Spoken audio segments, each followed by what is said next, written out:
حضرت علی، جو تمہاری خاموشی سے تمہاری تکلیف کا اندازہ نہ کر سکے، اس کے سامنے زبان سے اظہار کرنا صرف لفظوں کو ضائع کرنا ہے۔ ہزاروں لوگوں میں اس ایک کو عزیز رکھو جو تمہاری غیر موجودگی میں بھی تمہاری عزت پر کوئی داغ نہ برداشت کرے۔ آپ کو جس شخص سے محبت ہو جائے اس کی آخرت کے بارے میں سوچا کرو کہ اس کو کیسے بہتر بنایا جائے، یہ تمہاری محبت کی سب سے بڑی دلیل ہوگی۔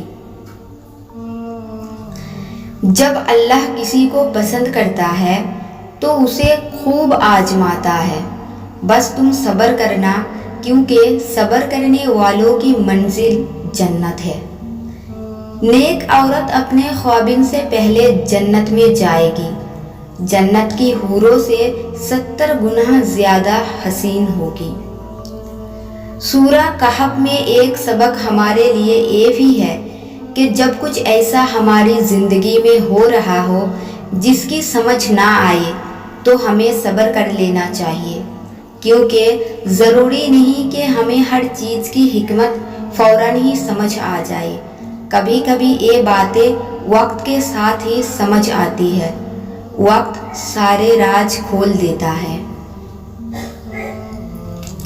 کسی انسان کو دکھ دینا اتنا آسان ہے کہ جتنا سمندر میں پتھر پھینکنا، مگر یہ کوئی نہیں جانتا کہ وہ پتھر کتنی گہرائی میں گیا ہے۔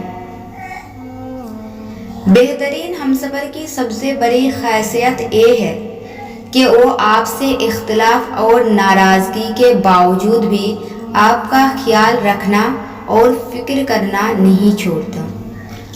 اکثر راستہ سمجھنے تک سفر ہی ختم ہو جاتا ہے۔